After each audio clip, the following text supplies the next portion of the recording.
முக்கிய செய்தி. திருநெல்வேலி டவுனில் கொலை செய்யப்பட்ட உதவி ஆய்வாளர் விவகாரத்தில் 2 பேர் நீதிமன்றத்தில் சரணடைந்திருக்கின்றனர். திருநெல்வேலி டவுனில் கொலை செய்யப்பட்ட உதவி ஆய்வாளர் விவகாரத்தில் 2 பேர் நீதிமன்றத்தில் சரணடைந்திருக்கின்றனர். முக்கிய செய்தியாக பார்த்து வருகிறோம். இது தொடர்பான விவரங்களை வழங்குவதற்காக நமது செய்தியாளர் ஆல்வின் இணைப்பில் இணைக்கிறார். ஆல்வின், இது தொடர்பான முழுமையான விவரங்களை பதிவு பண்ணுங்க. திருநெல்வேலி டவுன் பகுதியில இன்று காலையில் ஜாகிர் ஹுசேன் என்பவர் தொழுகைக்கு சென்றுவிட்டு வந்தபோது வெட்டி படுகொலை செய்யப்பட்டார். இந்த நிகழ்வு பெரும் அதிர்வலைகளை ஏற்படுத்திய நிலையில அவரது உடலானது கைப்பற்றப்பட்டு தற்போது உடற்கூறு ஆய்விற்காக திருநெல்வேலி அரசு மருத்துவக் கல்லூரி மருத்துவமனைக்கு கொண்டு செல்லப்பட்டு விட்டது. எனினும் கூட இந்த விவகாரம் குறித்து தொடர்ந்து காவல்துறையினர் விரிவான விசாரணையை மேற்கொண்டு வரக்கூடிய இந்த சூழலில் தற்போது திருநெல்வேலி டவுன் காவல் நிலையத்தில் அவரது உறவினர்கள், அவரது மனைவி, மகள் ஆகியோர் நேரடியாக காவல் நிலையத்திற்கு வருகை தந்து அங்கு மனு அளித்தார்கள். தொடர்ந்து திருநெல்வேலி மாநகர காவல் ஆணையர் சந்தோஷ் ரெட்டிமணி அவர்களோடு பேச்சுவார்த்தை நடத்தி வரக்கூடிய ஒரு நிலை இருந்த சூழலில் 2 பேர் நீதிமன்றத்தில் இந்த கொலை தொடர்பாக ஆஜராகி இருக்கிறார்கள். குற்றவியல் நீதித்துறை நடுவர் நீதிமன்றம் 4 கார்த்திக், அதே போன்று அக்பர் ஷா, இந்த 2 பேரும் நீதிமன்றத்தில் ஆஜராகி இருக்கிறார்கள். இது தற்போது சற்று முன்பு கிடைத்த ஒரு முக்கிய செய்தி.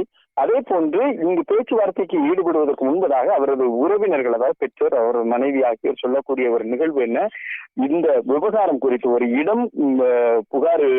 இடம் தொடர்பான தொடர் பிரச்சனை இருந்து வரக்கூடிய நிலையில கிருஷ்ணமூர்த்தி என்ற தௌஃபிக், அவர் இஸ்லாமியராக மதம் மாறி இருக்கிறார்.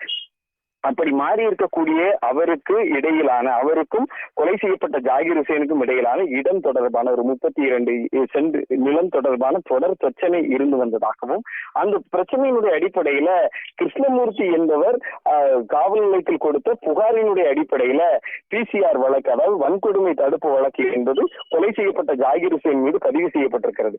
மதம் மாறிய பின்பு அவர் மீது எப்படி இது போன்ற வன்கொடுமை தடுப்பு வழக்குகள் பதிவு செய்யப்பட முடியும் என்ற கேள்விகளை எல்லாம் அவரது உறவினர்கள் முன்வைத்திருக்கக்கூடிய சூழலில் தொடர்ந்து அந்த விவகாரம் பேசுபொருளாக மாறி இருக்கிறது. தற்போது அவர் பேசிய வீடியோ, கொலை செய்யப்பட்ட ஜாகிர் ஹுசேன் பேசி அவரது சமூக வலைதளமான முகநூல் பக்கத்தில் பதிந்த அந்த வீடியோவும் தற்போது வைரலாகி வருகிறது. இப்படியாக ஒருபுறம் கைது, மற்றொரு புறம் உறவினர்களினுடைய போராட்டம், அவரது வீடியோ வெளியாகி இருக்கக்கூடிய நிலையில இங்கு திருநெல்வேலி டவுன் AC, அதாவது உதவி காவல் ஆணையர் மீதும் அவர் அந்த குற்றச்சாட்டை முன்வைத்திருக்கிறார். தான் கொடுத்த புகார் மீது எவ்விதமான நடவடிக்கையும் எடுக்கப்படவில்லை என்ற குற்றச்சாட்டை கொலை செய்யப்பட்ட ஜாகிர் ஹுசேன் முன்வைத்திருக்கிறார். அதனுடைய அடிப்படையில் தற்போது விரிவான விசாரணைகள் மேற்கொள்ளப்பட வேண்டும். அவர் கொடுத்த புகாரின் அடிப்படையில் நடவடிக்கை எடுத்திருந்தால் இந்த கொலை நடைபெற்றிருக்காது என்று அவரது உறவினர்களும் ஒரு கருத்தை முன்வைத்து இந்த டவுன் காவல் நிலையத்தில் காத்திருக்கிறார்கள். இப்படியாக இந்த கொலை தொடர்பான அடுத்தடுத்த விசாரணை நடைபெற்றாலும் கூட காவல்துறையினுடைய மெத்தன போக்கால் இந்த கொலை நடைபெற்றதாக உறவினர்கள் குற்றச்சாட்டை முன்வைத்திருக்கிறார்கள். 2 பேர் அந்த கொலை வழக்கில் நீதிமன்றத்திலும் சரணடைந்திருப்பதும் குறிப்பிடத்தக்க ஒன்றாக இருக்கிறது. திருநெல்வேலி டவுன் பகுதியில் ஓய்வு பெற்ற உதவி ஆய்வாளர் கொலை செய்யப்பட்ட விவகாரத்தில் 2 பேர் நீதிமன்றத்தில் ஆஜராகி இருப்பது தொடர்பான விவரங்களை வழங்கியதற்கு நன்றி ஆல்வின். எப்படியும் கொண்டுருவாங்க அப்படின்னு தெரியும், பேசலாம். ஏன் பேசலை அப்படின்னா, உங்கள் மனைவி எனக்கு போட்ட சோறு, நீங்கள் மேயராக இருக்கும்போது எனக்கு சாப்பாடு போட்டுக்கிறாங்க, நான் சாப்பிட்ருக்கேன். அந்த நன்றி விசுவாசத்துக்காக வேண்டி அதிகமாக பேச விரும்பலை. பிரச்சனைக்கு வரேன். இந்த பிரச்சனை என்ன காரணம் அப்படின்னு பார்த்தா, ஒரு ஃபோர்ஜரி டாக்குமெண்ட் அமீர் பிவி எழுதி கொடுத்தவன் பாவம், ஒரு 85 வயசு கிளவி சாவ போகும்போது அவள் பேரில் சேர்ந்து இவன் இந்த தௌஃபிக்குடைய கிரிமினல் வேலை அவன் பேத்திக்கு எழுதுகிற மாதிரி ஃபோர்ஜரி டாக்குமெண்ட் போடுறான். இந்த டாக்குமெண்ட் அமீர் பிவிக்கு இந்த சொத்துக்கும் சம்பந்தம் இல்லைன்னு சொல்லிட்டு வட்டாட்சியர் மிக தெளிவாக அறிக்கை கொடுத்திருக்கார்.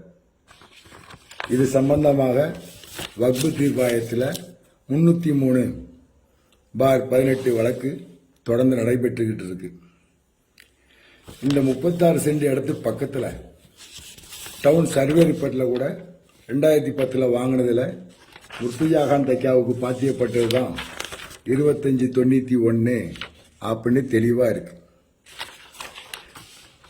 இந்த 36 சென்ட்டுக்கு பக்கத்தில் ஒரு 2.5 சென்ட் இடம் அவரும் ஃபோர்ஜரி டாக்குமெண்ட் போட்டாருன்னு அவர் மேலே நான் வழக்கு தொடர்ந்து வக்போர்டு சார்பாக வழக்கு தொடர்ந்து அந்த இடம் நம்ம வக்புக்கு சாதகமாக தீர்ப்பாகி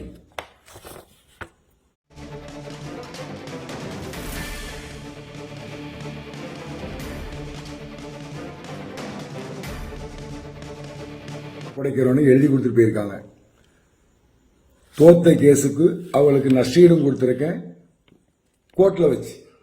கோர்ட்டில் வச்சு ஜட்ஜு முன்னாடி எழுதி வாங்கி அந்த வழக்கு விடுபட்டுச்சு. மேற்படி இடத்துல நான் ஒரு ஷெட் அமைக்கேன். வக்புக்கு வருமானம் வேண்டும், அது ஏழைகளுடைய சொத்து, அதுக்கு வருமானம் வேணும்னு ஷெட் அமைக்கும் போது இந்த தௌஃபீக் அலை கிருஷ்ணமூர்த்தி அப்படின்றவர் என்கிட்ட வந்து தகராறு பண்ணாரு. போலீஸ் உடந்தையா இருக்கு.